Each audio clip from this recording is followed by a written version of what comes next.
Iawn yn y bac maw hwyl fa siamai hynno achos dim iawn hoffi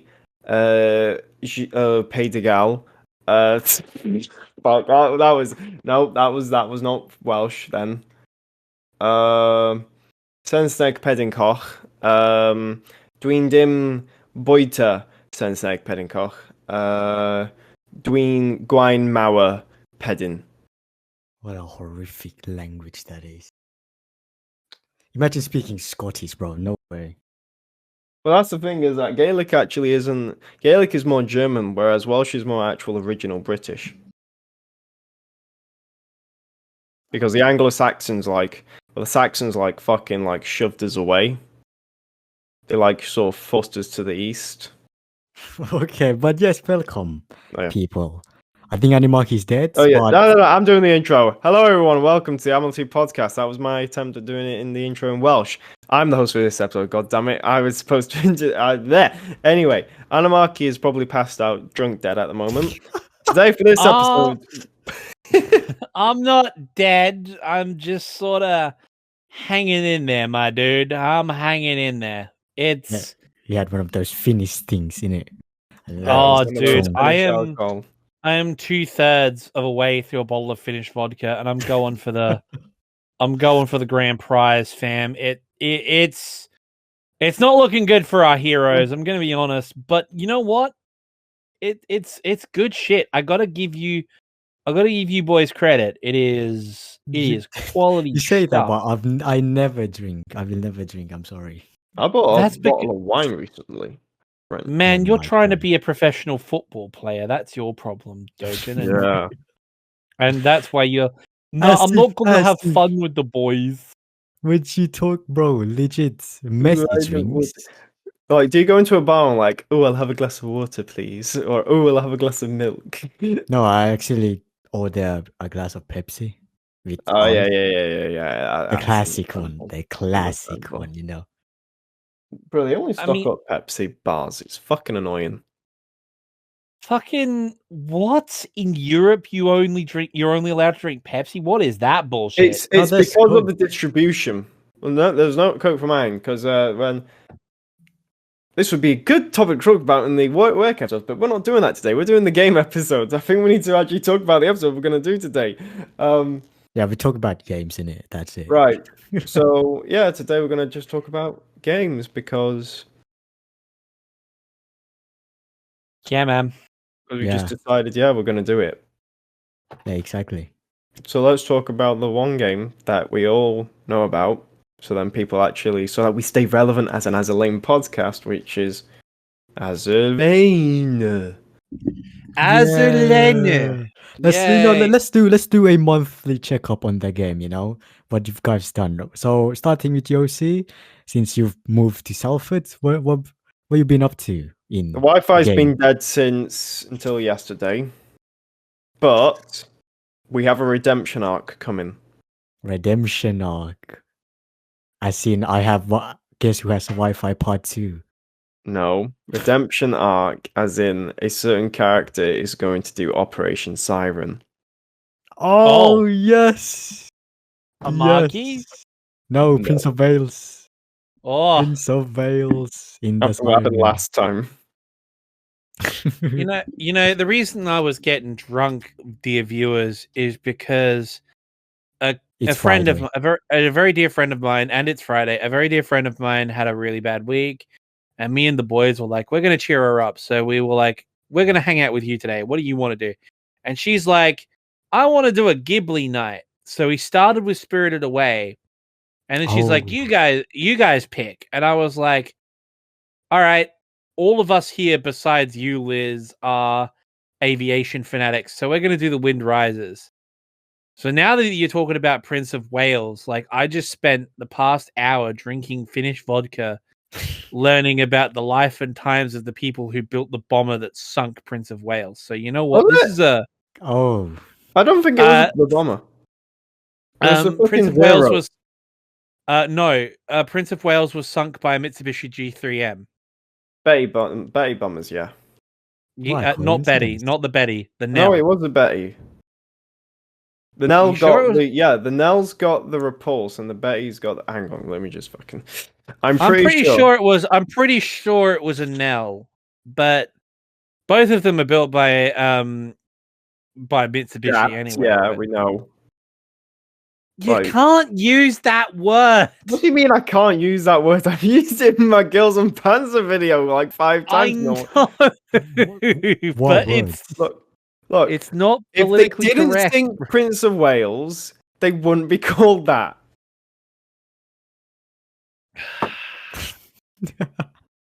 Also, Look, people call us Brits, so you know, and I don't go, oh, that's racist as a British person. Blah, blah, blah, blah, blah. do I have to sit here and explain to you No. racial No. demography No. and the No. power relations? No. No. Well, No. look, do not get me on that philosophy shtick, man. I will be here all night, and I you won't be know. able to stop me. Because I've been there before. Betty, now. What are you looking at? Oh my god. I'm looking at who actually. I'm trying to see which one. Fuck's sake. I'll But, throw him sure. for a loop, fam. But we're supposed to be talking about games. I mean, if you want to talk about G3M, Nels, and sort of that, I can talk about flight simulators. So just don't I could go for hours. Wait, I've do you have got Flight this- Simulator? I have every kind of flight simulator, bro. I've got DCS. I've got the I got Microsoft IL2. one. Oh yeah, What's Microsoft that? 20. Microsoft is like the latest Microsoft flight simulator renders the entire planet. I know that. That's why I was looking to buy the game. So cool. Is that Flight Simulator X? No, that's the No. old one. This is Flight Simulator 2020. Oh. Because Flight Simulator 2020 is incredible. I saw Mr. Beast playing it on his gaming channel. I was like, oh, this is nice. What? It renders the entire planet. It renders the entire planet, and like I fly it in full sim mode, so I've got all the engine controls and that, and I'm sitting out here flying out of. Oh, look, it's my house right there. No, that's the thing, right? That's what's brilliant. I remember Asobo Studios did a study, right? They were like, what was they did like a census of people who flew Flight Simulator, and they were expecting when they made it, they were like, oh, everyone's gonna go see like the Eiffel houses. Tower. Oh, everyone was going to see like the Eiffel Tower or the World Trade Center, or, not the old one, the new one, because the old one, Six World Wonders. There we go. The World Wonders. and you know the pyramids and all that shit. They thought they would do that, but like 80% of people when they found out that the entire world was modeled via an AI procedurally generated system, Go find my home. 80% of people went and found their house. Look, it's my house. Let me crash into that. Yeah, and Oh, everyone God. and apparently, like they said that was one of their biggest motivational moments for making the sim as good as it is, because they were like, I've just watched a movie about flying, so forgive me if I'm a bit emotional, but anyone who has flown an airplane, like I have, and anyone who has, can tell you, the moment you grab the controls of an airplane in real life and turn the airplane around and fly it yourself, the moment you feel that, you are not the same human being when you land. Your life just changes.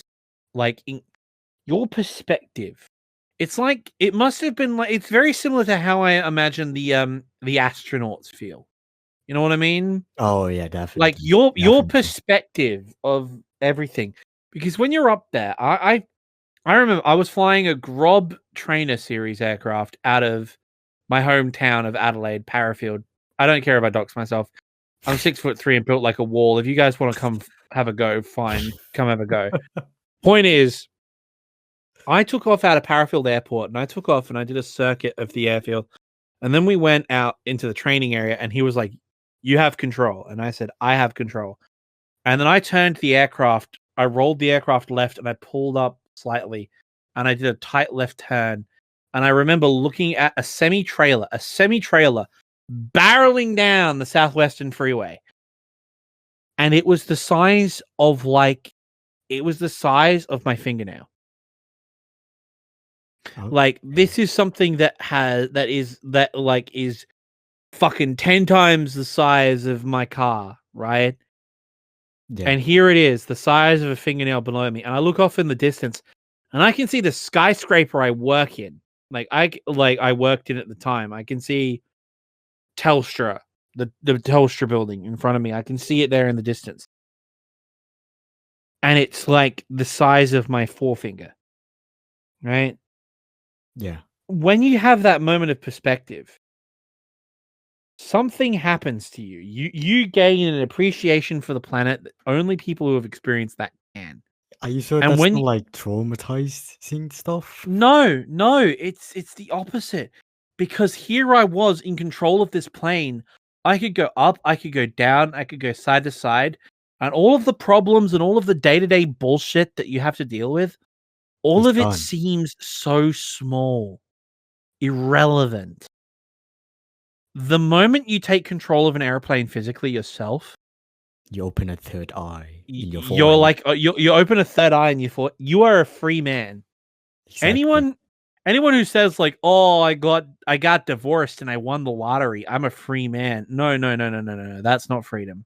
Freedom is being in an airplane and you're in the training area and you're looking around. You can do loops, you can do rolls, you can do whatever the fuck you want. There is nothing stopping you. And Flight Simulator does that same thing. It gets that same experience. And so it's not surprising. Like whenever the first thing someone did when they got into Flight Simulator and they found out the world was fully modeled, they flew home. Why? Because when you're flying over your hometown, and Flight Simulator in VR is fucking incredible. I got to get that across. Oh god. When you're flying that's over your own, expensive.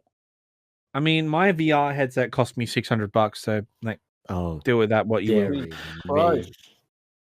me. I mean, that was my old one. My new one that I got was the Oculus Quest 2 before they raised the price, so like $400. But here's the thing: Then you need a good ass PC as well on top of that. Whew. that's what I've got my 2080 Super here for. Thing is, I remember it. I did it in the sim and I did it in real life. When you're over your hometown and you're flying, all the shit that you felt was like crushing you just goes poof, gone. You're a new human being. Flying is something that you can't replace. Maybe it's weird for the aviation. It's weird. I'm an aviation guy. When I was 3 years old, I could name every type of airplane that ever existed, right? So maybe it's different for me, but you're a changed man when you fly. I will would say that. argue, to me, freedom isn't flying a plane but driving a boat. And you're a Navy guy. That's the same. That's what I'm talking about. Because it's I was very an Air Force similar guy. to You're a flying Navy plane. guy. It's the same thing. Because when you're on the water and like, you know, I guess. especially with sailing, like, and the wind just takes you, and you're Yeah, I sort of guess like that makes sense. That relying on actually, yeah, that freedom. makes sense. Why driving a boat? Because I played in a full stadium. That was nice. That's the super nice. thing. When you have a thing that's at your core, what you know is your life is dedicated to that one. I guess it's why I became a historian in the first place. Is that I knew when I was growing, after I realized I was shit at math and I was 6'3" and built like a wall, I realized that a career, at least as a fighter pilot, was not going to happen. Right. And all of my skill set was around words. I was really good with words. I knew that becoming a journalist or like a writer of a history writer and a journalist about aviation and combat aviation was going to be my life. And now I'm lucky enough to have gotten a YouTube following where I can do that. But like you were saying, Dojin, you're a football player. And when you played in a proper stadium, nothing else in your life can compare to that. Nothing. No, it's actually true. Maybe the day when you get married, then that will probably top that. No. Look, I never told my girlfriend of the time this.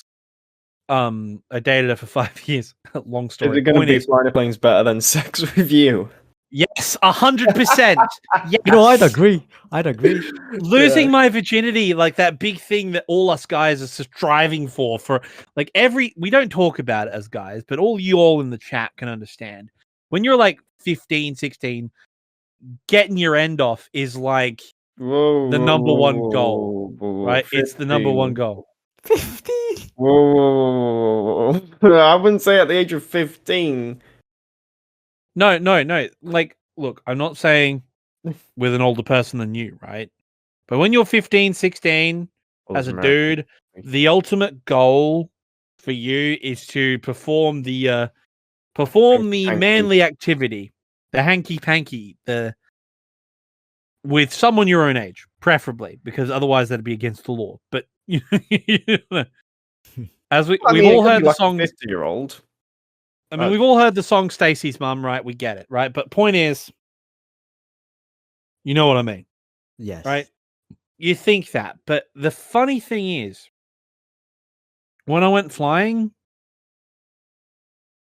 even achieving that goal and even having a relationship and all that, like, think about it, right? When, like, my girlfriend of 5 years at that time, right, went, like, what was the thing I did for her, like, big birthday surprise? What did I do?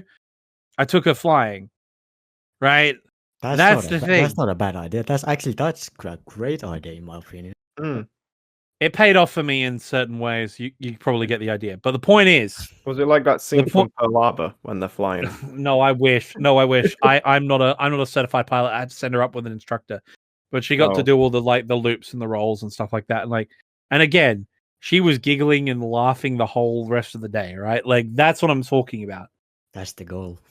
That relationship didn't work out. Another matter. What I'm saying is, there is when you find that one thing in your life that you love so much, and you finally do that, nothing in this world can compare to it. Like you were saying, OC, you went out on a boat and you feel like you're like at one with the universe. You're any like at boat, one any with kind of boat, if it's a inflatable boat, a rowing boat, a fucking sailing boat, because it's just, I don't know, something about it. And even when I see it with my model boats, that's why I love to make my remote control model boats, because to have a static model and then put an engine in it, put a motor in it, figure out, how to keep bore out and all that, and then you actually put it in the water and you test it and you see the wakes behind it and how it pushes through the water and glides through. It's like one of the most amazing things ever to see. Especially when it goes over waves and you think, Jesus Christ, my thing can conquer waves. It can do anything. Oh. And then it sinks in the bathtub and you think, what the fuck, you useless piece of shit, The amount of hours I've spent building paper airplanes. I can't tell you how many paper airplanes I've built in my life. I can't tell you. I sit there for hours and hours. Right? Like, man, we had an idea for this podcast episode and it's just gone. Yeah, but this is a good tangent. I like this tangent. Like, I mean, Dojin, you played in a stadium, right? Let's hear about that. You played in a stadium. Was this like a final for your club, or? So obviously starting out, let's just start from the beginning, I think I told this in the last podcast that I used to be the captain for my school team, football team. That was amazing. We played against other schools. It wasn't on a stadium, it was like on the sides of the pitch there were like seats. That was a nice first experience. Obviously we got battered by the other team. But then after that I had like tryouts with obviously the biggest team in Finland, HJK Helsinki. I don't know what they're doing nowadays. I think they just lost yesterday 2-0 in the Europa League. But being in that stadium and on the training ground for that trial was amazing. But before that, I was on this another team, which had an okay size stadium. I think it could fit like almost 2,000 people. I think near 2,000 or 1,000, and that was a nice experience. Obviously, I was still a new kid on the block, should I say, in the team, so I didn't get to play that much. I got substitute, and when I got substitute, that was a nice feeling, you know. I don't remember the score. I think we were drawing. We ended up drawing that game anyway, so I wasn't that cool super sub. But that was nice. Especially because the positions I play, well, back in the days, back in when I was 16, 17, was winger. Now I've shifted down to that fullback position. But back in the days, you know, when we You're did, down here with us scrubs. I used to play center back way yeah, but back. because you're tall, Is that defender? yeah, that's Yeah. Alright, okay. So when I was a winger, I used to skills and oh my god, I not make one guy and the stage I hear in my back they go, oh, that was the best feeling ever. That was so nice. And after that, yeah, it's gone alright. I mean, the stadium that the current team is not that big, but it's a lovely place where I am currently. I mean, that's the one thing. You know what? I think when you like, there's like layers to know when you've made it, right? Like, I'm Yeah. currently like in the YouTube scene. I'm currently struggling my way up to 100K, right? I'm struggling my way there. I'm so close, right? I'm only 28,000 away. I can do it, right? Like, I have a Yeah. couple more big videos and I can do it, right? For a football player, it's got to be the same. Like, well, the There is moment you get actually you get a professional team gig and you're like, that's step one. You know what I mean? Like, I think for me, if someone wants to get into the football, I think honestly going through the academy is the best way. Like going through the academy and hope to God that your parents don't divorce, otherwise you'd have to probably most likely change houses and then change teams. But if you just stay loyal to that one team, instantly they will 100% when you turn 16, because that's in Finland when they can give you an official contract. That's when like they'll play you in the first team, even if you're like not that good. I mean, think about it this way, right? Like, And if you're looking at football careers, like the one career, when everyone talks about like football careers, as cliche as it sounds, because you know I'm an Arsenal fan, but I'm not even talking about Arsenal here. The one thing that springs to mind is Steven Gerrard, right? yeah, The guy lives in Liverpool. He goes through the Liverpool academy, and then he plays with Liverpool his and entire career. captain the team and won Champions League, bro. That is what a club icon. Look, this is what I'm saying, man. If you want to pursue a career in football, strive to be Steven Gerrard, right? There is no man in the world, I don't think, who has represented a football club more, right? David Beckham. Nah. Nah, He fam, stayed not at even United and then went to close. Real Madrid for like Ah, 4 right, years. okay. I I think mean, I think if the disasters didn't happen last year, I think Messi would have won a good choice. again, Messi, all the other football players have been around and been up and down in different places. I mean, my club hero Thierry Henry, like, bounced around. He Yeah, went to Barcelona, and then I think he went to Olympique Lyon. I yeah. I think. think And I know then when that. he was in his halcyon days, when he was like coming back after his time in the careers and all that sort of thing, he went back and became an Arsenal like substitute, like on the bench Yeah, at the end of his career. I think that's the best feeling. You know, when you come through the youth academy, you know the city well, you know the club well, and then you retire in that club. That's like, even though you might not like be the best player in the whole team, but if you look at like who's that West Ham guy who just retired, Craig Dawson. No, Yeah, wait, Craig Dawson. yeah, he is like a true West Ham like club legend. Even though he was never good, he was decent but never good. But still, a club legend, and he knows he can tell everyone that he had a lovely professional career despite no scoring or being one of the best centre backs in the Prem. Still, it's a nice feeling. I think there's a lot of power in, for lack of a better term, the local club. Yeah.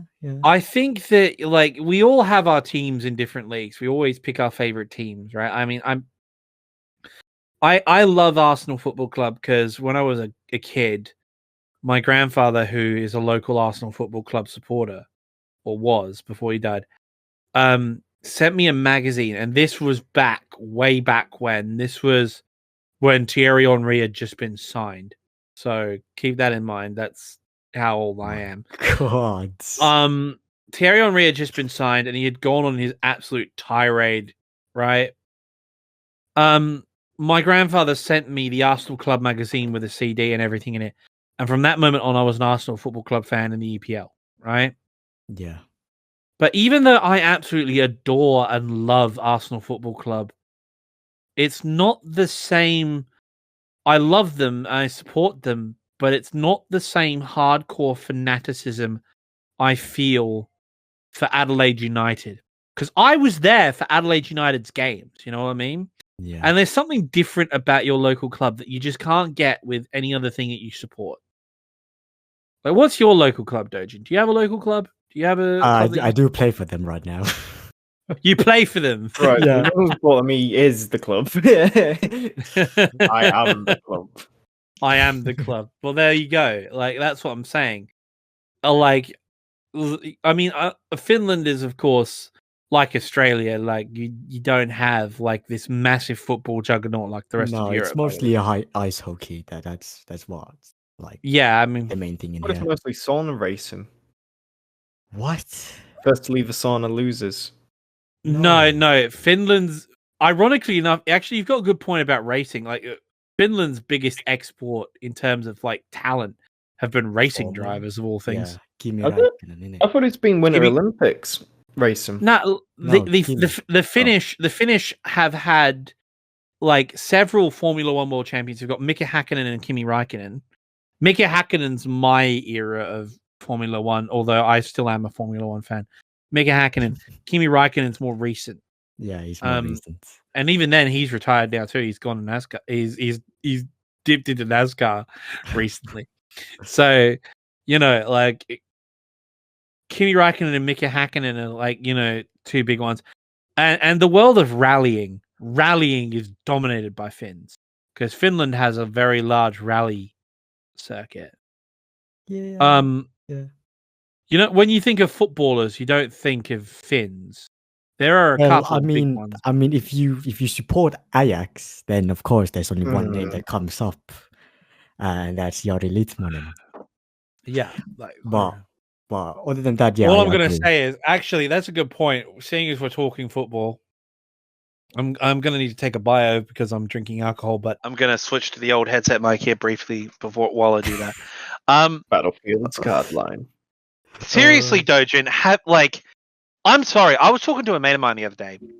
We need to call the mafia in Manchester, and we need to have someone break Haaland's shins or something because man is cheating. Have you seen the shit he's been doing? Come on, I need him for Sunday, mate. He's playing Liverpool Sunday. Dude, what the fuck? The man just doesn't stop scoring. What the fuck? How many goals does this man want to score? Yeah, you've got him on your fantasy league. Like, everyone who's got a brain has him as their fantasy league, right? Jesus Christ. Absolutely incredible. Man has scored like 170 professional goals in his career, right? And he's only 22. So, is this Erling Insanity Haaland we're talking about? He's the 6'4" midfield, Norwegian midfield. The blonde-haired looking Ivan Drago looking motherfucker with the big lips. Yeah. Jesus Christ, this is terrifying. I wouldn't want to bump into him on a dark night. He's so strong, bro. He looks strong. He's so strong. Oh God, dude. But Thing is, his cousin's in another league, and he's got the same sort of stats. yeah, He's exactly. got- And I think his Erling Haaland's younger brother just signed for Man City. So that's great news. I feel really bad. This Could you guy's imagine like, both of them up front at the same time? Yeah, and he's 15 as well, so he can join the team. this guy's like my same age, and he earns more money than me. Yeah, but And that's he's- normal. that's- He's more successful than me, and I'm like, Yeah, but that's a football. That's a Yeah, professional athlete. and yeah, but that's the thing is that rugby players won't be paid as much as football players. Well, I think it's Because the sport's because not as good, fam. yeah, it's What? not as popular. It's not as Oh, popular. I thought you said it's not as good. I was gonna have a fit. Oh no, then. that's what I said. I mean, and I'm a rugby player, by right. the way. Okay. Here's the thing, right? Can you get a drink at a football game? There we go. Point proven. Yes, at Villa Yes. Park. Villa Park. Villa Park allows that. Okay, if my aunt Australia, was Australia has alcohol in stadiums universally. We drink at football games all the time. there, man. well, we don't have it in Britain because Yes, you know what Villa we're Park like does. with football. Aston Villa does. I'm pretty sure. You mean to tell me that you guys can't have a pint with football? You gotta Nope, be kidding. we can't. We can't. Bullshit. That's atrocious. I am It- pretty sure. I Aston Villa want to say I'm does. joking, but it's true. I asked my mum, why is it that you can? And then she's like, that's because rugby's a gentleman's sport. Because my mum, she was like a proper football hooligan when she was younger. Yeah. Okay. Well, she wasn't a proper football hooligan, but she was really in the clique with the people. So it was the Intercity. What were they called? A bunch of hooligans. Inter Milan. That supported West Ham. What? Hang on. Inter Milan. What was your mum doing supporting AC West Ham? Milan. West Ham were ICF. That was it. The ICF. Intercity firm. never heard of that. I'm sorry. They were basically like a football hooligan firm associated with West Ham, and they just go around beating the shit out of other football hooligans, and it was like a complete mess. She supported West Ham, Newport, and Southampton. Southampton. And when Portsmouth and Southampton used to play, oh god, Dude, Oh, Southampton, you mean the fucking Liverpool feeder club? no, it's now Manchester City's academy because they I don't literally know. bought half Look, of all I don't- academy you're players. gonna have to bring it up. You're gonna have to bring it up with Mama OC, okay? Because I do not have any idea about this shit. Okay? Man, like seriously though, Southampton Football Club have Southampton football. What is it with Southampton? Of like half of England's premier talent comes out of Southampton, and I'm not sure what the go is there because, like Adam Lallana was Southampton, as was Jordan Henderson was. I'd say because I hope I'm wrong, but I think it's because a lot of players in England they do get released a lot by the other clubs, and of course trials are being held a lot in England, so that's one reason. Because when you get rejected, you either go into a massive depression, or you're like, all right, try number 2, attempt number 2. It's not over yet. Have they announced the England squad for World Cup. the next World Cup yet? No, because it's in like 40 days. But actually, let's talk about the World Cup. Although we are going a bit. Yeah, we're going very off tangent now. Well, we're talking about games. We're talking about team games. You It's guys just- support in This the World Cup. this is a game. This is just a physical game. Yeah, you know? it's an actual touch grass video game. Yeah, but World Cup. Who do you think will win? Wales. Oh, honestly, my money's on the French. Actually, I think the French might win it. Oh, no, you see, I look, OC, I'm with you. I want the Germans to win because I know that England's going to choke in the quarterfinals like we always fucking do. But I will say this. I think I've said this before, but if I think France this year won't do as well as they did in 2018, and that's all because of Kylian Mbappe. He is one of the most egotistical threats in football world right now, but he's fucking good. But I think his ego will ruin him, especially in the World Cup, and especially 3 days ago, he obviously he owns PSG now. They gave him a Yeah. contract that he owns PSG. Yet a few days ago, he wanted to leave the club because he felt betrayed by the club when he owns the club. Yeah, right. So that doesn't make any sense. And you know what's the hilarious part? Obviously, the only team that can afford him was obviously Newcastle, Man City, and Real Madrid. Man City, we don't need a striker. We got Erling Braut Haaland. Newcastle, probably not very suited for Kylian Mbappe as they don't play in the Champions League. But Real Madrid, right?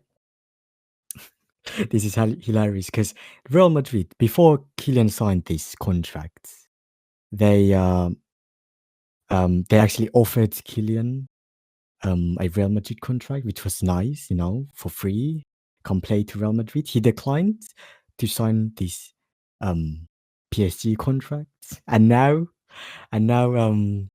recent news, I think it came yesterday, that Real Madrid are no longer interested in signing Kylian Mbappe. That's like the best revenge ever from Real Madrid because oh my god. Imagine being Mbappe now, legit. Like, the only thing he can do is terminate his own contract for like 100 million and then join Real Madrid on a free, but the wages for him are probably expensive as fuck. 'Cause that's Kylian Mbappe. But oh my god, great revenge. And I hope PSG bottle the Champions League again. Nice. Look, I'm looking at the French team and I'm thinking, yeah, maybe, but at the same time, I know it sounds bizarre, but I say it every time the World Cup comes around, but because of their laws regarding like you have to have certain amounts of players from the country in the league, I always have good hopes for Germany. They let me down last time, but I always have big hopes for the German squad. And the German squad this year is looking pretty fucking mint right now. It is. It's looking like you've got Kimmich, Gnabry, Timo Werner, Muller, Gundogan. You've got Ter Stegen in the goal. Yeah, actually, it's Neuer. Oh, is Neuer back in there? Neuer has always been there. No, I know Neuer's always been there, but he's getting a bit old. I would have thought they would have switched to Ter Stegen. Nah, Ter Stegen has been like... he hasn't been the best, let's just say. Point is, Germany. the Germans have got some absolute banger players this year coming up. And I have a feeling that the Germans are maybe gonna be the big contenders this year. Like as I said, the big thing about the French is the French have got all like the big names coming up right now. Yeah, they do. Like French football has had like if I bring up the French national team right now, they've got Mbappe up there, obviously. They got Karim Benzema. They got Kante. They've got Benzema. Chouameni in the middle. Griezmann loves to play for France. And who are they? They've got like think about this. Their front line, their choice of forwards is Griezmann, Giroud, and Mbappe, right? Oh my god, sexy Giroud, bro.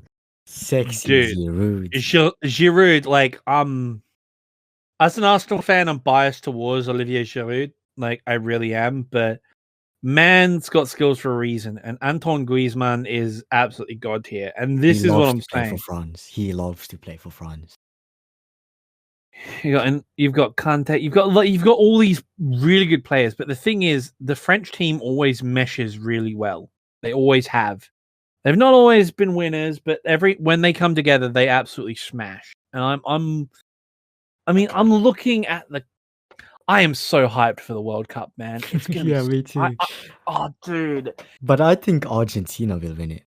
I think You this is. reckon? I think Argentina. I know that my team's like.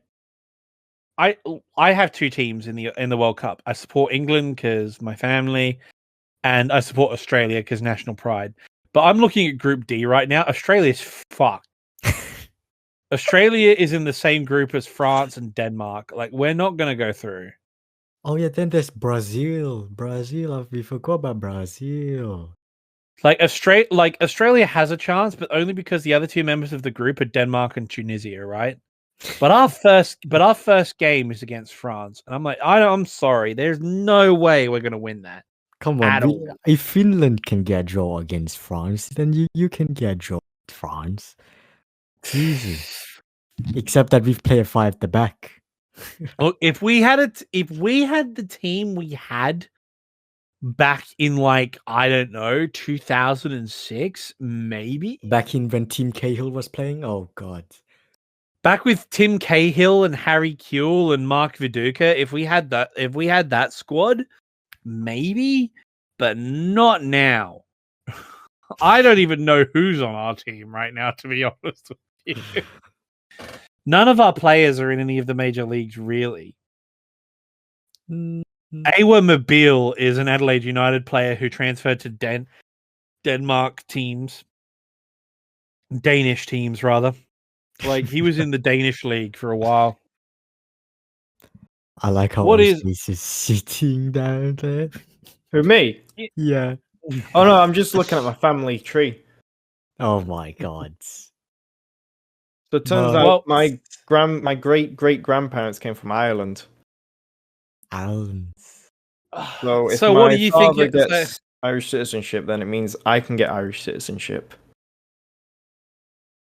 Well, the thing is, OC, now that Brexit has happened, does that mean that it's all go for Ireland now? Because there's going to have to be a the thing is that because there's like, so like, if your grandparents are Irish, then you can get Irish or some other country. There's this guy who like got German citizenship despite never going to Germany or speaking Germany because his grandparents happen to be German.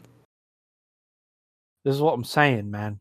What you got to do is you got to get the dual. You've got to get Irish citizenship alongside your English citizenship because. And then I can basically say, as a citizen of Southern Ireland, I just get kicked out of Ireland. Like, no, we're not fucking having this shit again with you fucking saying we should give all our land back to the Northerners. Piss off, get the fuck out of our country, you bastard.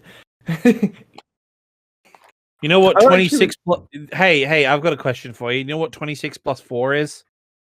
Don't. Shut up. 26 plus 6. It's 1. That's what it is. Boys. What? Chucky Allah, my boys. Oh my days. But should we go to the game section now? Yes, the game, because that's what we're supposed to talk about. The games. Actually, let's start the FIFA match. Right, that's it. FIFA. I'm out of here. No, okay, no. I am actually relevant to this. I will get my controller out right here. You can hear that rattling. That's my controller. I will. Wait, hold on. I mentioned it. Let's do this, Dojin. Let's just fucking do it right now. Like you and me right now. No, I mentioned it in a live stream yesterday that we could do a FIFA match. Dojin versus Anarchy, and me providing commentary as like a special. Oh my god. Like That'd a proper, like fucking do it like a proper sort of match. I don't know what they do. The commentators interview the guys before the match. I don't know. Or do they just do the match? Well, we have to sort that out, but oh god. But the match itself, is there like, do you want to do Ultimate Team? Do you wanna? I'll take you on with my Ultimate Team. Like it's a really shit tier Bundesliga team. But do you want to put rules like we have to use at least one player from one nation but for me it's not England. It's either Finland or Thailand. I mean, a national like I don't. At least one player. Are there any Aussie players in the Bundesliga? I wonder. Oh, I don't think there is, but you can use Team Cahill. He's like 50k. I don't have the money for that, man. I'm broke Oh as shit. god. But I haven't put that much money in FIFA this year. I've only bought like one set of packs and that's it. yeah, I haven't. Cause you get a lot of packs from just like scoring 500 goals. But because what we could do, we could obviously the one player from our nation, or we could just do like random league or just random players from our clubs and play with that, because chemistry doesn't matter in this game anymore. I mean, really, if we want to do like, if we could like, honestly, like kickoff wouldn't be too bad, because then if we do kickoff mode, because we can do Arsenal versus Man City, I'd be happy with that. I'd take that. Yeah, we could. I'd say we do like one kickoff or two, and then go to our ultimate team. Yeah, because I mean, your team's gonna clap mine. You've got like millions of coins No. invested in your team versus mine. Bro, I just packed Phil Foden. Man, you've got fucking you've got a Finnish Legends player. Yeah, Like, but I don't let's have let's anything say close, man. let's say that let's say that I can use only one player max rating of 87, because he's 88 rated, so I can't use him. How about that? To make it fair? I don't mind if you like want to build, because I've built a cheap ass Bundesliga team. Like, my best player is Look, fucking Gnabry. Gnabry is my best player. Look, I Right? packed Phil Foden. Fucking team of the week too. What a Chad. Yeah, Look at Phil that. Foden. But I guess we could do that, because I really, I want to use that. There's only two Thai players in FIFA. One's a right back and one's a cam. So I want to use them. I'm actually logging into FIFA right now to see if there are any Aussie Bundesliga players, because I don't think know of them. there is. There's definitely where does Iron Moy nowadays play?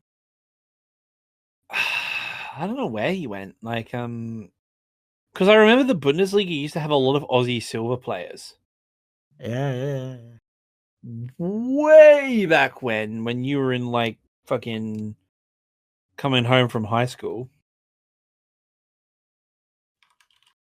Aaron Moy. Oh, he plays for Celtic now. Fucking Celtic, really? Yeah, he plays for Celtic. Oh yeah, my mother supported them, and then wait, was it not the Rangers? The other ones. The Celtic, yeah, Celtic. Celtic. That's what Celtic she not the supported as only well. team. I will Played not in sit Scotland. here with anyone who supports Rangers. No, fuck Rangers. One of the viewers is going to be like, "You fucking what, mate?" And that's an Irish accent. Nah, man. Fuck Rangers. Celtic Oh, right. all the way, bro. Well, the thing is, what's funny is that my one IRL friend, he's a Rangers fan, and my mum's a Celtic fan. And we had to do a car journey one time, and he brought it up, and yeah, that was a fun car journey. I was giving him this look like, "Don't you fucking dare," and he's just there smiling. I'm like, "Don't fucking dare." But Like, yeah, we are planning. I'm gonna put this. FIFA match. I'm gonna put this in general for you there. This is what my team looks like compared to yours, man. This is I'll what put him mine in looks German. like. Look at that club. Oh. Like, I am poor. Yeah, but the thing is, I've only been trading, so I've barely played the game.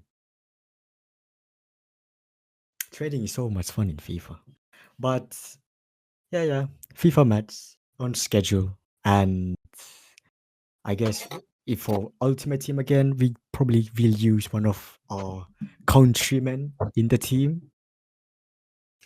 Actually, that's a good point. My highest rated player is going to be a 62 rated right back or a 60 rated cam from Thailand. So yeah, that's gonna be fun. But is there anything else for FIFA? Oh my god. The only Aussie players in the Bundesliga that I can use are bronze. Yeah, mine's bronze as well. Left mid. Actually, if I remove the league, what's the highest rated Aussie player right now? Harry Kewell. Yeah, Harry Kewell. Craig Goodwin. Craig Goodwin's a gold. What a chad.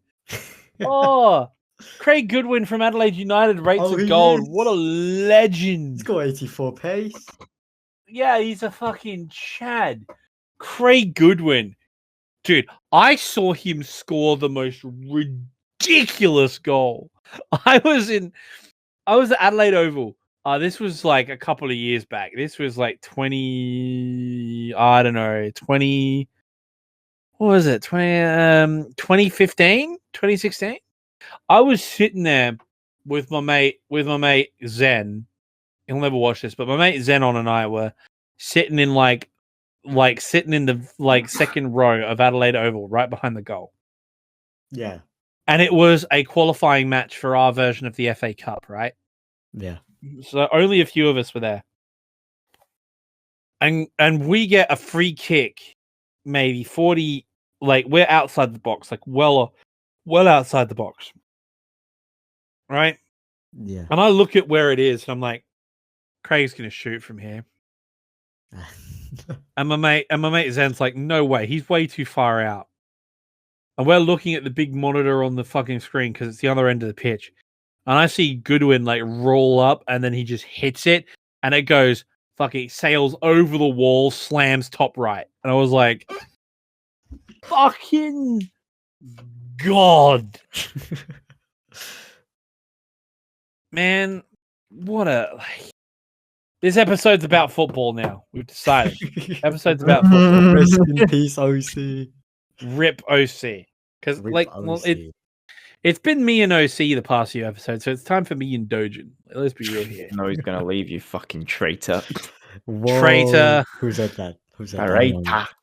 Who said that? Just because you have to go join the army and shit. You don't have to go join that? Who said Tell that? them to go fuck themselves. Get a deferral. Well, actually, I'm enjoying the podcast, so I will definitely leave the ALC. I will definitely leave the ALC. I thought I'd have to like suck your dick so hard, Dojin. Like I was prepared when you came over. If you were to come over here, I was prepared to just get down on my knees and just suck your dick to stop you from leaving the podcast. That's kind of gay, but but I will definitely leave the ALC, and I'll make the video while I'm leaving, and and hopefully there won't be any hard feelings. But for the podcast, I'm enjoying it. They'll still get pissed. Yeah, they'll be like, "Where are you going, guys? Where are you going, Dojin? Come back!" I'm like, nah, I mean, he's from Finland, isn't it? Like, you got to join the army because you're forced to. Yeah. Of course, with Russia and. But I'm gonna be real honest with you. I haven't uploaded for like a week now, and I checked the azurlane scene. It's dry, bro. It's dry. Man, I can't even upload right now, bro. Like, YouTube won't let me. I'm purveying hate speech, you know. Yeah, but it's so dry. I'm kind of nervous about one of my skits in my next azurlane video. You gonna get in trouble, you reckon? Because one of the ships I do is Deutschland. Oh no. And I yell out Deutschland, and then I say, Von Osli Deutschland, and Marsche Deutschland, and Hinterland kom Deutschland, and then make this sort of noise that sounds like I'm saying hi, but in a really weird, long way. Oh no. A reference to a certain Lena Riefenstahl film. But you're literally a problem magnet, bro. So that's why we in this Lander video, one of them is like OC after trying to get the podcast cancelled for the 50th time, and it's like Metal Gear Solid. I'm gonna say, man, I'm gonna say this now. My great grandparents, like my great great uncle, ran a synagogue in London. So like, can you like not? Because just so you guys know, I'm drunk as hell right now, and I decided in a really bad. I had FIFA up, so I started a Foot Rivals game. So we'll see how this goes. Oh my god! What division are you in? I am in Division 9. Wait. Alright, I have bro. one question. Let's do Oh. co-op, bro. Let's do co-op. Bruh, Please, let's do co-op. So you know, like, how your great granddad ran a synagogue, yeah? Yeah. So you should support the Jewish home state, yeah? What, Israel? Yes. Fuck Israel. Free Why? Palestine, bro. Oh, for fuck's sake! Free Palestine, bro. It's like it's like the most what the fuck with me supporting Israel, because people wouldn't expect me to support Israel, but I do because I can't be accused of anything bad. Also, I saw the film Munich, and you know what? Fuck the other guys. How can you say, "Oh yeah, I'm a freedom fighter," and then go to the Olympics and murder a bunch of unarmed Israelis? That's not exactly being a good fucking. We're going into that topic again where we just talk about controversial stuff. What defines a freedom fighter? Blowing up children. Yeah. But if you want to talk about something recently Can we new talk and about games? Yes, Overwatch 2. Have you guys played it? No. I guess No. I played it, and oh my god! Honestly, I'll be honest with you. It's fun, but it's not rewarding. But it's fun. They removed the loot boxes when you level up. There's no level system anymore. There's a battle pass, and it's slow as hell. There's no loot boxes. A skin now costs $20. One legendary skin costs $20 in Overwatch 2. What do you guys What think the about fuck? that? Okay. $20 for a legendary skin.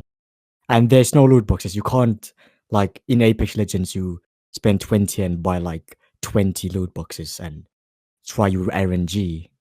This time, in Overwatch 2, no loot boxes. All you get is free rewards from the battle pass, which is what, like, one reward per 5 episodes. I mean, per 5 levels. Like, that's bad, and that's basically why everyone on the Reddit has been complaining about why the game is fun but not rewarding. I'll tell you one thing I mean- Overwatch has got. Really good Rule 34 searches. Jesus Christ. 3D or 2D? Wait, what? 3D or 2D? Both. I'm looking at both of them right now, and Jesus Christ. Which one do you prefer? Which one do you prefer? I'd say I don't know. 3D. I'd say 3D, especially Yeah, because I like near Automata 2B. But they I have don't this know thing why for not. footers. Like, there's Yeah, a they do. lot of footers and big dicks I'm seeing here right now. Look, The I don't have a average. problem with Futa. I've discovered that I kind of like it, to be honest. Okay then. We have two. I mean, yeah, Futa I have nothing wrong with participant footer, but games. it's just the dicks are so big. It's like unreal. It's like the size of my arm.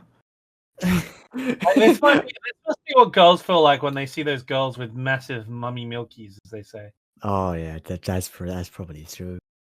But yeah, that's everyone's opinion on Overwatch 2, I guess.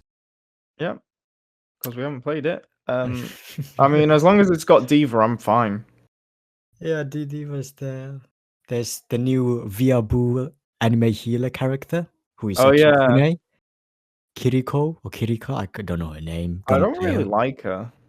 Yeah, me neither, to be honest. She just seems, I don't know, crap, innit? I'm still a support, of course.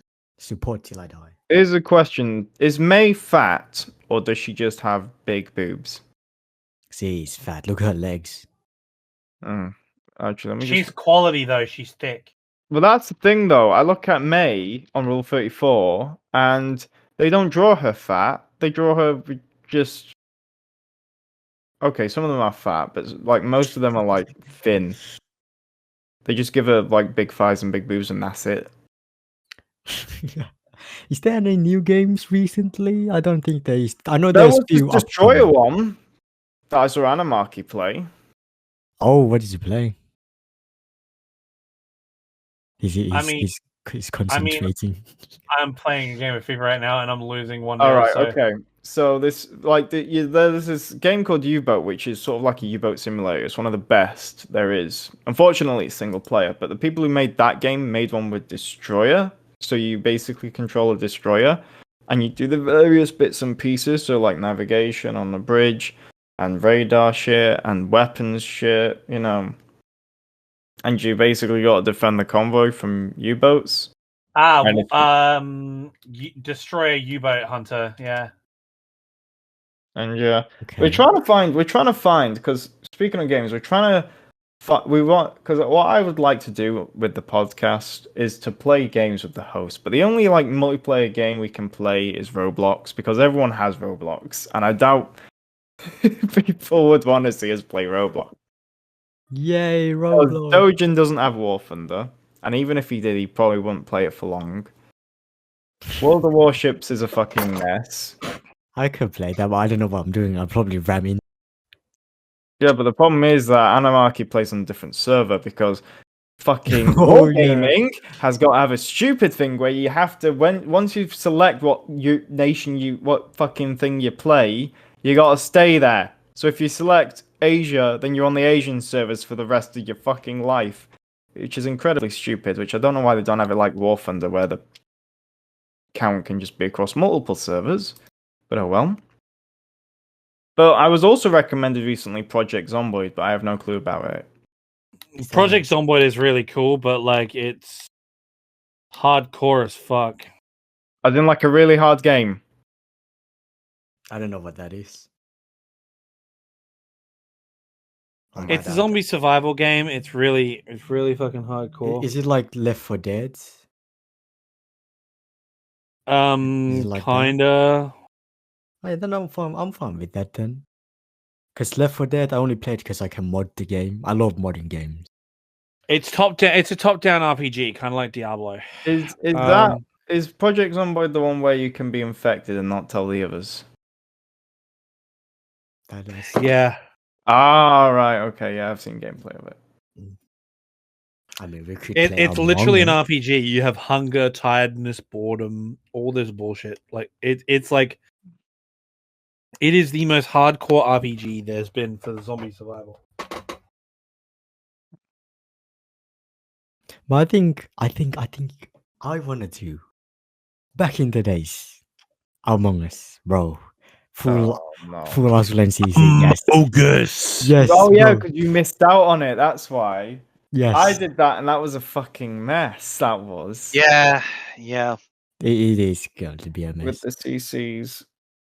Because I switched my headset mic briefly because I've got food coming, so I need to be able to get up and stand up and do my thing, as they say. I cooked lasagna the other day. Yesterday, it was fucking amazing. It was a large one, but I ate all of it because that's lasagna for you. Because that's what a real man does. Yeah. Oh my god! But actually, bringing back to the niche of this channel, Azurlane. what? Yes. What updates would you like to see into the game, added to the game? Or apart from, of course, the obvious. Oh, night battles. Is there any features you'd like to be added to the game? Yes. I would like to see. Don't you dare.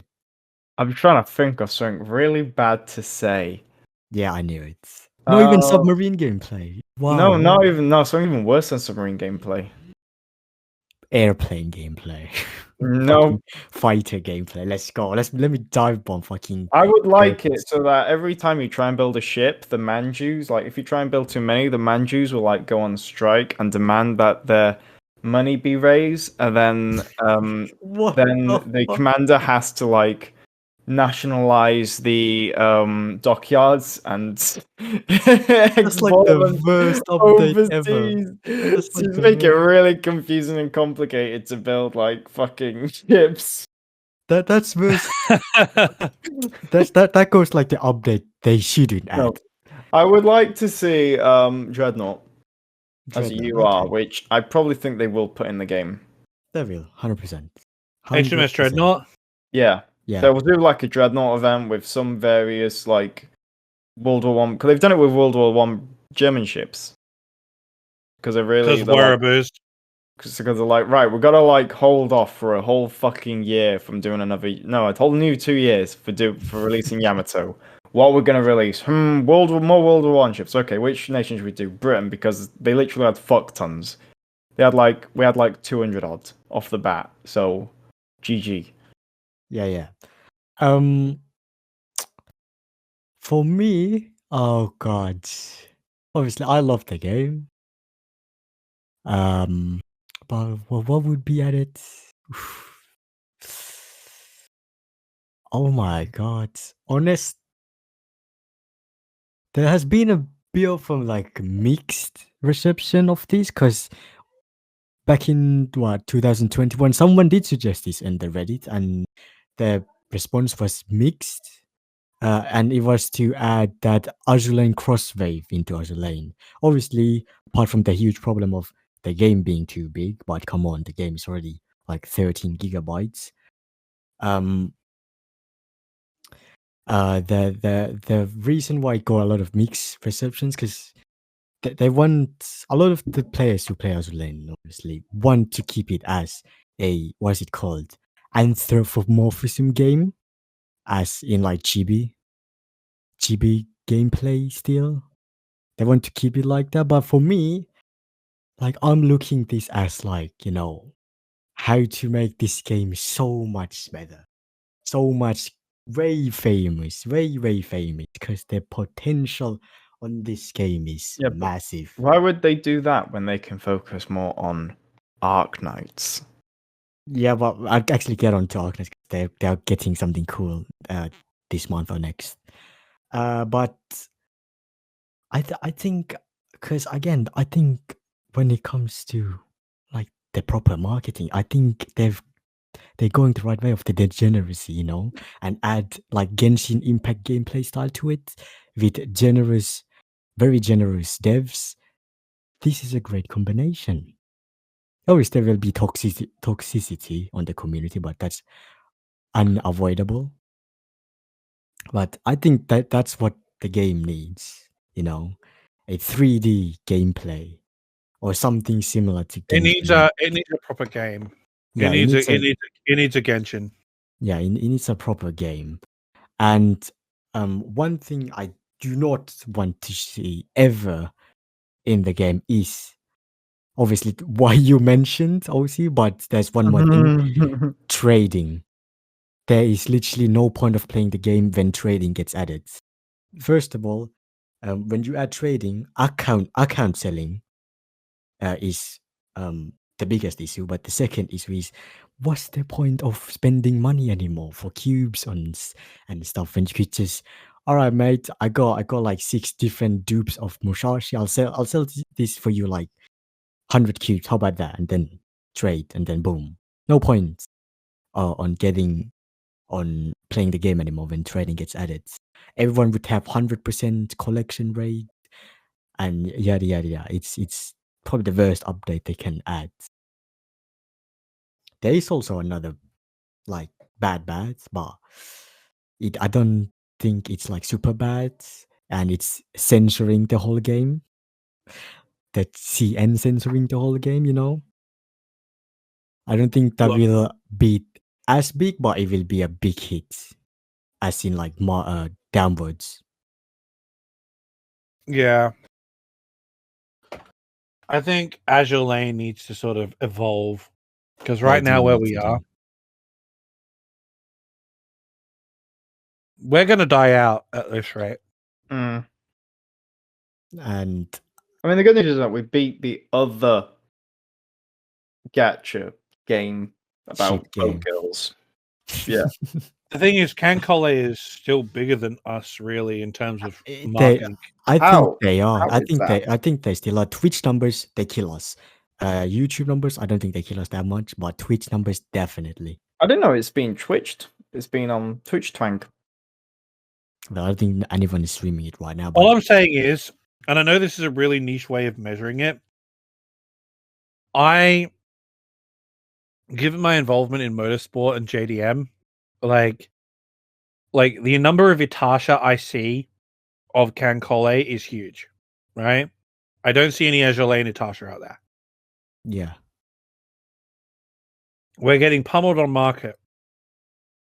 They are, and then they're doing nothing to it. But let's leave the marketing aside and let's talk about another YoStar news. Arknight's Amine. Oh my god. Oh yeah. Wait, were they bringing out an anime? Yes, Arknight's Amine. It's happening. I don't know when it's gonna get released. I think there was a trailer today. Coming out this season. It's coming out this season. Oh yeah, okay. Then it's this month or next. But oh my god, the art style. It's not that good. I'm It's not that gonna good, give it bruv. a check. It's not that good, bruv. Yeah, looking good, bruv. October 28th. Yeah. Okay, that's Prelude Yeah, to Drum. yeah, looking good, bruv. The animation looks alright-ish. No. The issue is it'll be the same. It'll be, oh, this is better than azurlane animation. So okay, yeah, there are some bits where the animation looks fucking shite, but I'm talking about the Art Knights one, not the azurlane one. I'm looking at it right now. The Arknight's animation style looks pretty good. Yeah, You see, it looks more fluid-like. I don't. It looks a bit cartoony and crappy, but it looks more fluid-like. And because it looks more fluid-like, people are going to be like, over it. Okay, well, but what's your as another Veeb to Veeb? What do you think the rating will be for Arknight's Amine, and what do you think will it do for the game? What Because is the interesting thing is that there was another game, gacha Yeah. game, that recently had an anime, and that was Girls Frontline. And oh, people yeah. really liked that. Yeah, think- but the anime itself was shit. Was it? Mm-hmm. There were some bits that really looked good, like how they used real guns and like how they fucking they captured one of the robots and then they just fucking brutally murdered them. That was kind of cool. But well, where's Azurlane Anime Season 2, you bastards? Give it me. Stop giving me fucking Queen's orders. Honestly, I don't want Queen's orders. I want my fucking anime. I want my character development. I want It's to most see. likely not worth their time anymore. If I'm being I don't- honest, It is okay. it's not. It's not. It is. I'm being real with you. It's not worth their time anymore. Which is a crime because Azure Lane's anime was great. It was. It was. But the fucking community can't appreciate good stuff, and you all hated it. And I fucking hate the Azurlane community for it, and I'll never forgive you. Do you want to actually? Is there any games you guys are looking forward this year? What about games that we used to play? Games you used to play? There's not that many from me. Call of Duty. You never played Call of Duty? No, no. Because you could argue Call of Duty got me really big onto the history scene. Because the first Call of Duty I played is a classic, which is Call of Duty Black Ops 1. One. Oh, could you not make me feel fucking ancient? I remember the first Call of Duty. It was called Medal of Honor, actually, or something. You want to know what you're joking about that? But I had Medal of Honor on PS1. Oh God. oh god. No. It was like one of the first games I bought for the Xbox 360, and it was fucking amazing. This campaign, because I didn't have internet, so I didn't have any Wi-Fi. Played Surprisingly, I lived 10 years without 5 years without Wi-Fi. Can you believe that? Played campaign. And I played the campaign because it was fucking amazing. Because there was this cool Gigas Chadius character called Fidel Castro.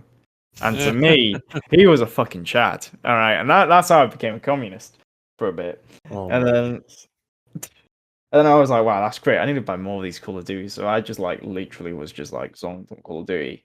Because I wasn't interested in multiplayer or the zombies. I was too scared at the time to play zombies, believe it or not, by myself. So I'd only play zombies if my sister would play or if any of my mate would play. So then I was like, yeah, really. I was hyped for. I was invested in the campaigns up until Advanced Warfare. I'm trying to. Let me just fucking see. Call of Duty. I need to, because it's been so long since I don't know the games in the series anymore. Kevin Spacey, you mean? Yeah, Kevin Spacey. I thought that was going to be shit. It was actually all right. It wasn't that bad. It wasn't that bad. quite good. Okay, so it was Black Ops, it was Advanced Warfare. Yeah, that was it. The Ghost campaign was good, but everyone hated it. I don't know why. Black Ops 2 was a masterpiece. Modern Warfare 3 was a masterpiece. And then we got to Black Ops 3. What the fuck happened there? Dead. Absolute dead. What happened to the campaign there? It was like robots and AI. I'm like, this is fucking garbage. Like, take your shit and get the fuck. And then out came Infinite Warfare, and that was even worse. Well, the only people who liked it were Halo fans, alright? And I'm taking it that Anarchy was one of the. I remember playing the first Halo game back in my day. Halo Combat Evolved, yeah. Oh, dearie me. I never really got into Halo. I just couldn't get into it. Okay, so you got to understand, the premium multiplayer game for me was Halo 3. I thought it'd be like GoldenEye. No. What the fuck is that? I'm not that You old. don't know what GoldenEye is? No. Oh my god, it's like one of the most revolutionary multiplayer games ever. So yeah, it is. I played it. I don't know what that is. When it was new, I played it. I did play it, but... So GoldenEye was basically this it was James Bond. Yes. It was a video game for the film James Bond GoldenEye, which was the first Pierce Brosnan film. Pierce Brosnan being the best James Bond ever. Incorrect. All right, who's the best James Bond then? Roger Moore. Why? Because he's a player. That's why. Yeah, he's a player, that's it. But fucking Pierce Brosnan can wipe the fucking floor with him. Do you know what game is like the best nostalgic ever? I mean, this might not be for you, Animaki, but the Lego games. Oh yeah, definitely. The Lego games, bro. Oh god, they were so fun. Yeah, I remember I got Lego Star Wars 2 for the PlayStation 2. I got the complete saga. It was so fun. Yeah, so did I. And I sort of finished the game, and I was like, "Oh, there's still stuff for me to do." And then my sister got really annoyed that I was leaving her discs out the PlayStation 2, so she stamped on mine and broke it, and I got very upset. I could never play Star Wars 2 again. So, sister, if you're watching this, I'll never fucking forgive you for that. Anyway, going back to GoldenEye, basically it had multiplayer, which was fucking like the first, it was like Call of Duty multiplayer, just running around shooting each other, and it was, at the time, it was considered groundbreaking and a masterpiece. So that's why it's very important and everyone knows about it. Okay. Speaking of like childhood games and all of that, It what's was your revolutionary.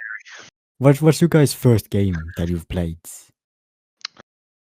Oh, like very, very, very, very, very first? First game on a console or anything.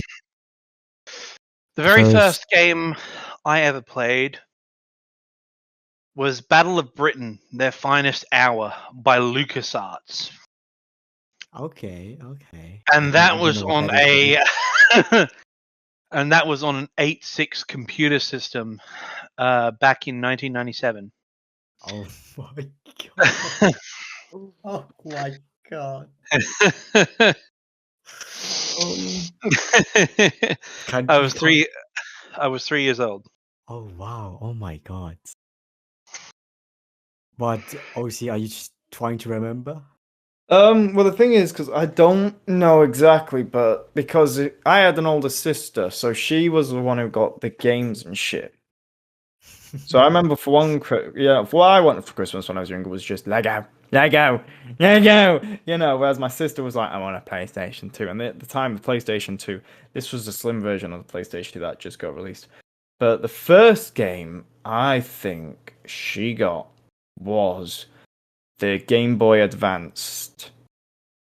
That was a console, but I don't know what game. I think it might have been... Could have been Fairy Odd Parents, could have been fucking whatever. But if we're talking about the first sort of game I finished, aside from... I used to play this little train racing game, that was cool, on the PlayStation 2. But I think it would probably be either the Simpsons game or the first one I completed by myself with no help whatsoever. Pokemon. Spider-Man 2. What the fuck? And I played this when I was 10. That's so This was a random. game I just got given from a friend, and I was like, "Oh yeah, I'll give this a play," because like Spider-Man 2 is my favorite Spider-Man film ever. My Spider-Man's like my favorite hero. Then I just fell in love with the game because it was so fucking good. Okay. At the time, the graphics, because I didn't have anything advanced, so the graphics were like perfectly fine with me because I never had anything more advanced than a Nintendo DS or PlayStation 2 or a Wii. Yeah. I'm trying to think now. My first game ever was on a PlayStation 2, and I think it was called Hugo. I don't think any of you two know that, but Hugo was the first game I ever played with my bro, and it was something, man. It was stupid and it was super confusing. There were bubbles. Oh god. Trying to think, because how old are you right now, Dojin? You're 19? Yeah. I'm 28, so I'm almost 10. I'm almost 10 years older than you, right? Yeah. So when I think about games when I played when I was a young kid, I remember I got a PS1, and I remember playing a couple of games that were absolutely iconic for the PS1. Toy Story 2. Okay. Okay. Where you could play as Buzz Lightyear. You played as Buzz Lightyear and you had the laser and the like disc launcher and all that sort of thing. Homing missiles. But my favorite franchise of games as a little kid, like as 5, 6-year-old, was Spyro the Dragon. Oh yeah, I played that as well. That was also a childhood game of You mine. would have played the PS2 version, Call of Yeah. the Night, whatever Yeah, it was, yeah, right? yeah. Yeah, I played Spyro the Dragon, and then Spyro.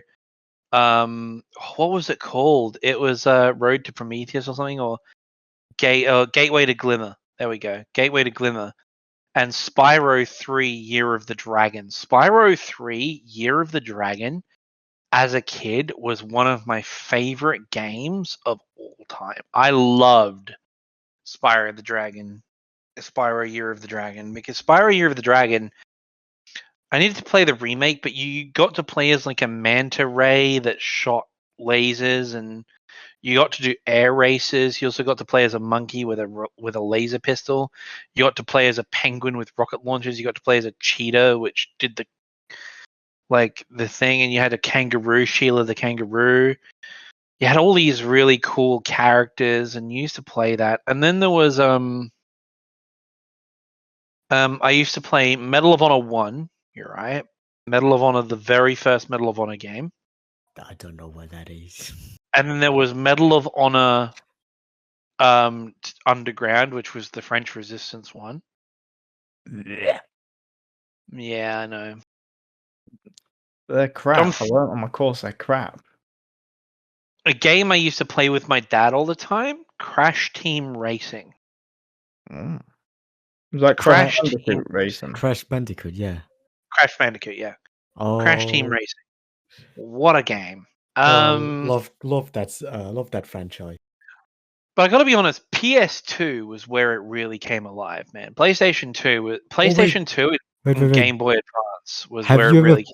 have you ever played Ratchet and Clank? Yes, did play Ratchet Yes. and Clank. Bolts. Yes. I had a lot of Ratchet and Clank franchises. They were fun. They were super fun. One game I did play a lot as a kid.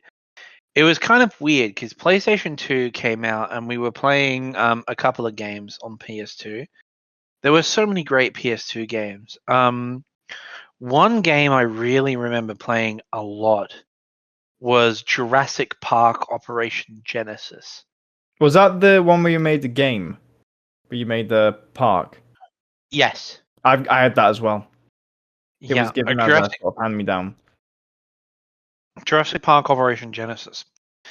There are also a couple of other good ones. Of course, the iconic one. For my birthday that year, my parents bought me one of the greatest games ever. The very first, the original Star Wars Battlefront. Oh, The very first one. What? And then there was Star Wars Battlefront 2, which was Star Wars Battlefront 2 to this day is one of the best games ever made. I am convinced. I've got a story about that, but you continue about Battlefront 2. Battlefront 2, what else did we have? Played a game called King Arthur, which was based on the movie. There was also Lord of the Rings, a couple of Lord of the Rings games, the Two Towers and all that sort of thing.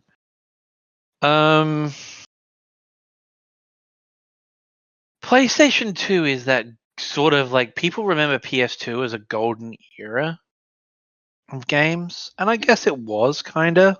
Quidditch World Cup, Harry Potter Quidditch World Cup has got to be one of the best games on PS2 I remember playing. I used to spend so many hours playing that game. But of course, as we all know, the true revolution in gaming when I became a hashtag true gamer was, of course, the Xbox 360. Because that's what it was for. The Xbox 360 was a revolution. I don't think you two youngins really realized just how big that was. I got an Xbox 360, so I got a PS3. it was a big upgrade from the PS2. You see, I'm the PS kids. Well, no, I was gonna play PS3 originally. I was gonna get it, but because I went to private school, all the kids were like, "Oh, I have an Xbox. My daddy got me an Xbox, not a dirty PlayStation." So I went and got an Xbox 360. Year later, out comes a fucking Xbox One. You see, for me, you got to understand. For me, I was using the Xbox 3. I actually had two Xbox 360. I had two. My first one was the Xbox 360 original, and like the white one. Yeah. And then I had the Xbox 360 Slim Elite, the black one with the like touch button. And then I had a day one edition of the Xbox One. And I bought the Xbox One. Which was, I played Forza 5. Although I remember the very first game I got with the Xbox 360 when I bought it was Brothers in Arms Hell's Highway. Was the very first game I bought for the Xbox 360. And I remember I ditched my girlfriend of the time for a good solid week. I was like, I'm not talking to you. I'm playing my Xbox 360. You can go away. Jade got really mad at me for that. Though I attended her wedding this year, so all worked out in the end.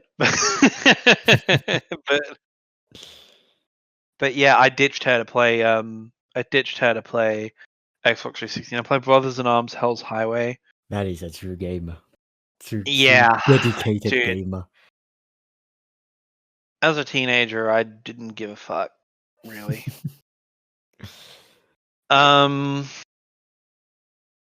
There were a couple of games on the old Xbox. Like, when I try to think of games, like the thing is with games, right? The one game that I owe everything to, which is even my YouTube career, because I learned video editing and everything while playing it. There's one game that I owe everything to, which is Aces High. And Aces High was the one game that I constantly played from like, I think I was 14 all the way up until my mid-20s. So from my second year of high school, 2008, all the way up to 2018, I played one game, which was Aces High, and it was a massively multiplayer online combat flight simulator. And the best way of describing it is imagine War Thunder meets World of Warcraft, basically. It was a big server with over 500, 600 players, and your job was to team up with your mates and capture bases from the other team. And you would capture them by one group of people would fly bombers, one group of people would fly transports with troop carriers, right, to carry soldiers to capture the base, and one group would fly fighters to dogfight the enemy and take the base.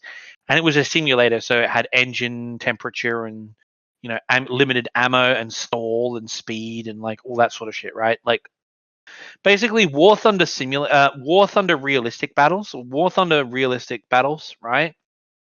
In terms of realism level, maybe a bit more realistic than War Thunder Simulator.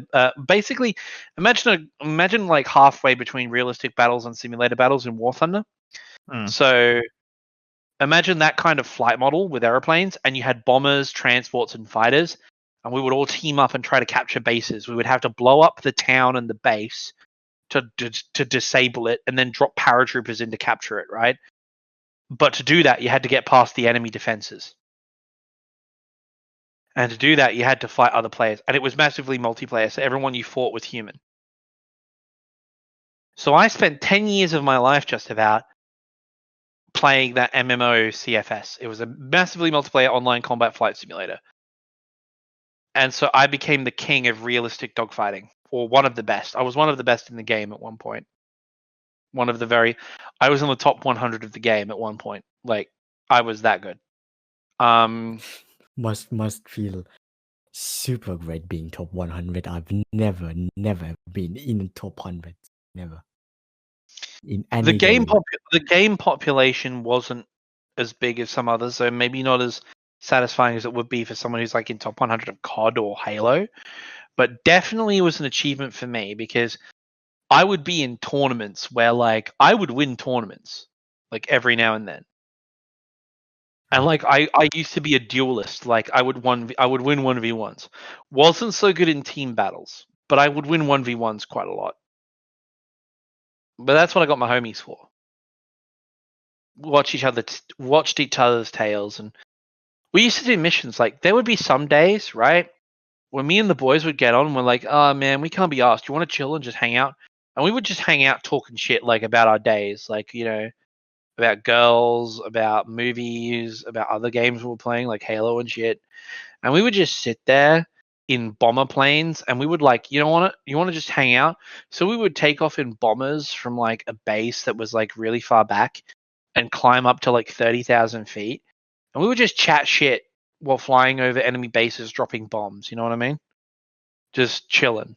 Yeah. Like just vibing. And then other days we would play comp, and we would play ranked. And we would just go ham, right? Some other days. Yeah. Like, I think back to my time gaming, and that was my happiest time gaming. Because the thing is, my best friend, like my very best friend, my closest friend in this entire world, I made that friend on that game.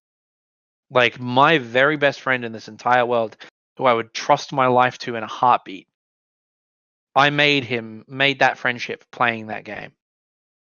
Yeah, those are the best. In my opinion, those are the best stories. You make friends in game, and then you become real life friends. Like, I have a friend who builds Abrams tanks for the US military, who I made playing that game, right? Yeah. He builds Abrams tanks for the US military, and I still talk to him every now and then today, right? Today. Yeah, today. I've been drinking a lot, excuse me, but that's what I'm saying. Like, that's the big thing about gaming. You know those memes you see all the time on, like, when they're trying to get you to feel feels? I'm going to switch back to my studio mic. One sec. He's going to do a feel moment. We're here for a feel moment, guys. Yeah. You know when you see those memes on, like, TikTok and Facebook when they're trying to make you feel feels? And it's got, like, a whole anime cast or whatever, right? Yeah. And it's like online Xbox Live friends, and it has online, and every section of the picture, it's like offline, right? That is so true. There are mates on my Steam friend list who I was really tight with once, and I see they've been offline for 3 years. I don't know what happened to them. Oh, yeah, that is like depressing. We all have them, though, right? Yeah. We all have them, right? No. Because my Steam friends are the friends I know in real life. Yeah, because you've got a real life, man. I've had it with my subscribers. So originally, because I did if you don't know about my server that I currently have, that's my old War Thunder Shenshido team server. So I used to have a Shenshido team that I was sort of really close with. And like, I'd say only 2 of us are left now. Of those original, like, 12 people. I was like pretty close with them. But I guess that happens with friends in general. Because there's IRL friends I know. You get some, you lose some. Yeah. But to me, that's the thing I hate the most about being a YouTuber, is leaving people behind. Yeah, Like, but you have to sometimes take that thing, take risk. Because I could have been having fun with my mates playing Counter-Strike every day. We've probably been fucking, I don't know, Master Guardian, Elite, I don't know. But then again, sometimes you gotta take a break from your IRL friends. Like, I had to take a break, and I still do sort of take a break. But it's partially because, but then you come back to your friends. So... And they're like, yeah, it was good, bro. Let's hop on Overwatch. Let's go. The guy who actually came up with the name OC Gangsta, for me, I haven't spoken to him in God knows how long. I know and exactly. I know exactly why he came up with that name. He doesn't know, like, how one sentence literally changed so much. Like, one statement he said to me. Yeah, technically, your channel name is also like your real name. Gosh, don't dox me, for fuck's sake. I'm not doing this here. Not my problem. Bruh. Anyway, what was it? No, going back to Battlefront 2. He is the only official gangster. That's his name, Gangster. Yeah. It's the only official gangster in the UK. Yeah. Anyway, going back to Battlefront 2, right. So we had this thing in the UK. This might show my age a bit. We had Game, but we've got Game, but we've also had this other thing called Game Station. So that's and I remember in the town in Wales where I lived nearby, there used to be, it was amazing because on the one side of the street you had Game, on the other side you had Game Station. You used to go in and out, left and right, go in, you compare prices, Game had this deal where you could buy like free games for like so much, but Game Station had it as well. But Game Station was like the proper nerds one where it just smelled awful, like it smelled of beer and nerds. But the fucking deals and the amount of games was amazing. And I thought, well, I've always wanted Battlefront 2 for the PlayStation 2. So I got Battlefront 2. I bought the game, I got it, and I got home, and this was pre-owned. I got home, opened the fucking packet, and inside was fucking Dragon Ball. The video game for PlayStation. And guess what? I thought, this is a weird looking Star Wars Battlefront 2, but you know what? It may be the disc is different. Maybe, they just misprinted the disc, put it in, and then suddenly it's like, it's like I'm watching an anime. Fucking all these Japanese symbols come flying out and stuff, and I don't know how to play this fucking game. I got fucking beaten the shit out by some weird white alien looking motherfucker. But the thing is that this fucking game, it was Japanese. But I was playing this at the time. I fucking hated Japan and anime. So for like little 13-year-old me to have this was fucking awful. But the issue is I didn't have a receipt, so I couldn't return the fucking thing. So some prick out there fucking put the wrong disc in the wrong game and you fucking ruined it. So I never got to experience Battlefront 2 on the PlayStation 2, which is annoying. Because I heard it had a really good campaign for the 5 of First Legion. Yes, it did. Fuck's sake. You had a very good one. It added a lot of lore too. Oh my god! But you know how it goes. It is potato. Yep. But the one game that definitely had an impact and was revolutionary to me, which I got pre-owned, was not Assassin's Creed. It was Elder Scrolls 5. Skyrim. That is a fucking game and a half. Because I used to play World of Warcraft back in the day when I was like 12, before I went on to War Thunder. I hate playing single player games. I think they're like boring. Yeah, but Skyrim is something completely different. Like I played that game and I was hooked, and in a really bad way hooked. I played it for like 2 days, like straight, and then afterwards I like stopped for like a month because of something a national tragedy, and so I didn't come back to actually gaming for like months. I never touched Skyrim for months, but then one day I decided to play it, and it's just amazing. The story, the different, because you can be whatever the fuck you want to be in Skyrim to a certain degree. Makes sense. Makes sense. Skyrim was interesting for me because my first Bethesda game was Fallout 3. Um, And I liked Fallout. mm. Because like technically I played Oblivion, like I played bits of it, and I couldn't really get into it. But then I played Fallout 3, and I absolutely loved Fallout 3. I obsessed over Fallout for a long time. Then came Fallout New Vegas. And I do a playthrough of Fallout New Vegas every year. Excuse me, hiccuping. But yeah. Fallout New Vegas was the game changer. I actually put Fallout New Vegas as the best game of all time. One of, if not the. Okay. Mm-hmm. I mean, I've Never played New Vegas. I played Fallout 3, and then I got like bored after 10 minutes and said, "Wow, this is trash." And then I played Fallout 76, and that was even worse. And so that's why I just don't go anywhere near Fallout. I'm like, yeah, if you Fallout, But you liked Skyrim? Yes, because I don't know. It's just maybe it's because of the different gameplay mechanics. So whereas in Fallout, it's heavily reliant on you got to find gun bits and gun and bullets and shit. In Skyrim, you don't. You just get a fucking sword and you go up to the fucker and you just stab him with it. You know, roll credits.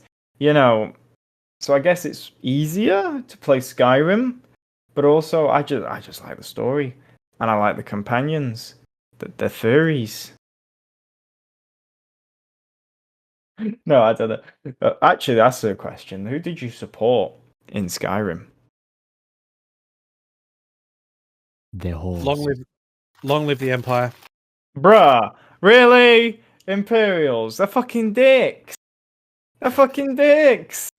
Stormcloaks is like where it's at. It's literally like, what? That says a lot about you, man. Yeah, but they're fighting for freedom, whereas the Empire's like fighting, oh yeah, I'm a cunt, oh yeah, I'm gonna... And they ally with the Falmor, who are like the biggest fucking pieces of shits in the game. I love to come across Falmor, because I just kill them. I kill the Thalmor too, don't you worry. Because there was this one instant in Skyrim, I was up on some random mountain, and I was past these Stormcloaks, and there was like this group of Falmor with like fucking Imperials. I don't know what the fuck. And this Falmor guy was like, "Oh, do you support Talos?" And the issue is that I was wearing my Talos thing because it gave me like an extra HP boost or something, and I'm realizing, gotta shit. play for those stats. I'm like, no, I'm not a Talos supporter. I have no idea what Talos is. And then they fucking knew, and then they just started attacking me. So I led them down the mountain to the Stormcloaks, and like one of the best fucking battles ever happened. It was the Stormcloaks and the Falmor just fucking, and the Imperials just throwing hands, and I was just slaughtering everyone I could find. And in the end, it was me and that Falmor guy, and I killed him. And that was cool. To me, that was cool. And that's what I love about Skyrim, is that sometimes you have these unique experiences that you wouldn't believe unless they were recorded. Like Fallout New Vegas chicken. is like that. I know that Fallout New Vegas has got a really good story, and you know you play as the legendary mailman. The legendary mailman is right. Someone did a comparison video of like which protagonist would be the best, and someone wrote a funny comment, and it was like, "Oh yeah, I rely on my daddy." It's, "Oh yeah, I rely on my dog," and then it's, "I'm the fucking mailman." Because apparently he's like a fucking... If you go down the one end and he becomes like an urban myth, like a menace, a demon, something like that. Well, you literally rose from the dead. Ah. You get shot in the head, but you survive. I didn't know that. I didn't know that was at the start of the game. I thought that was at the end of the game, that infamous Truth is rigged from the start or something like that. You start after getting shot in the head. Right.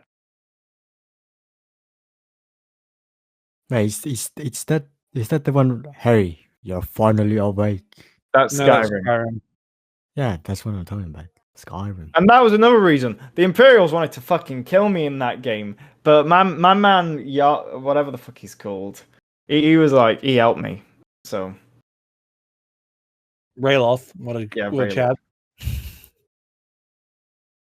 But Yeah, but Hadvar's got my back though. Hadvar's got my back.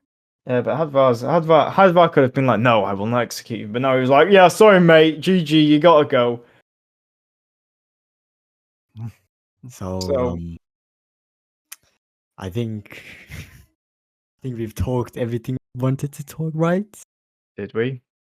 I don't have anything else to say except that Arcade games. I have a crippling addiction to claw games to the point that I will bankrupt myself. There's few things I guess I could talk about gacha game wise. There's obviously Nikkei Goddess of Vic. Can't wait to play that ass game, bot game.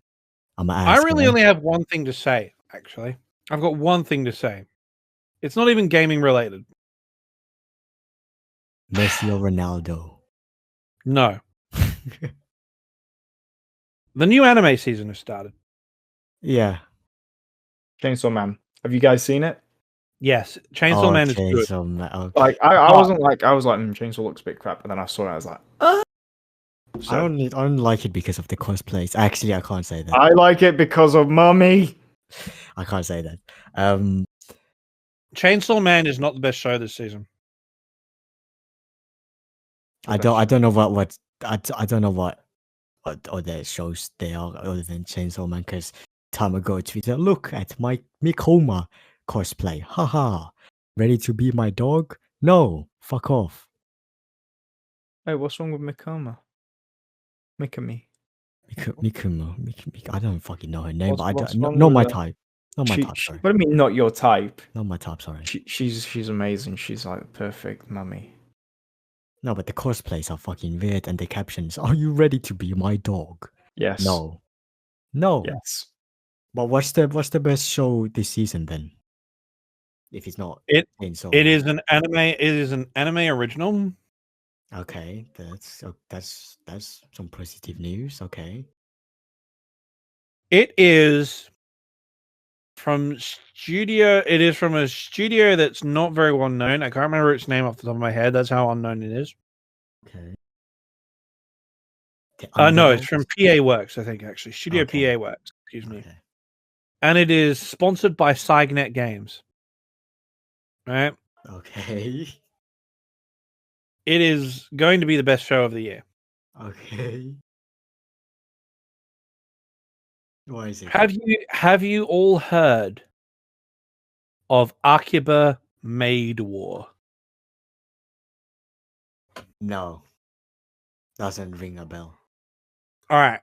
After this podcast finishes, we're all watching episode 1. But all of us. Oh. all three of us are going to watch episode 1, so you can understand what I'm talking about. What But the fuck? Akiba Maid War has the best first episode of anime I have ever seen. Can you tell me the genres? No. Maids. Okay. Blackhead I can't- maids. That's blonde not haired a maid, genre. That's not a genre. That's a Okay. type. Panda. Okay. All I'm going to say is this. Is It that has the greatest opening episode of any anime I've ever watched. Does it have action? Yes. Okay, that's enough. It has action. It has comedy. It has moe. Okay. It has waifus. Sci-fi? Slice of life? Mm, Music? Maids kissing each other. No, that's all not of those a things. fucking All of those genre. It's All not of those fucking maid kissing. It shows I'm is not making a cocktails. genre. It means I can criticize it because I'm a master cocktail maker expert. You're a master Jesus of bloody cock. Ha!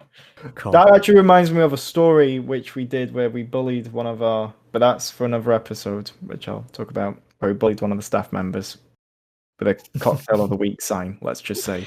Cock of the week. Yeah. That's gay. And he got so upset that That's kind of gay and annoying at the same time. You could be at the dick of the week, the it was dickhead the of the week. manager. It was the fucking manager who he wrote with the name of. Um, I'm done. Anything else for us? not really. So if obviously anyone who wants to do the outro, Oh yeah, shit, that's my job to do the outro. are you gonna do it in Hwyl Thomas. Okay, it Hwyl is. fawr. Is that it? Yeah, that's literally goodbye in Welsh. Oh my, what a dead language, bro. What do you mean dead language? How dare you say it's a dead language? It's Dead. not. That thing is, it's there. It's as dead as that dragon on the Well, the UK funny flag. thing is that we get a lot of Welsh-speaking customers at my old place I used to work, and one time they were speaking Welsh, so I just said randomly like, "Iawn dyn y bach mawr hwyl fawr shwmae heno," which roughly translates to "Yes, Theodore, small big, thank you, good morning, good night." Incredible. So these like Welsh speakers were like, What a just like this face, horrendous- like, what the my fuck? And my mate was just dying. He was on the register and he was just dying because he was like, why the fuck did you say that? Why did you say that? And the customer was like, well, at least he's trying. At least he's trying the language. Even though I said just random words. But I used to do it in a really South Welsh accent as well, like an old 19-year-old woman. Oh my god. Okay, but anyways, it's been. Oh yeah, shit. I'm It's still been. talking. It's been your boy. End the podcast. End it now. That's been it with the hosts. Right, fuck off. Go. We're gonna watch this anime now. So Obviously, it's gay.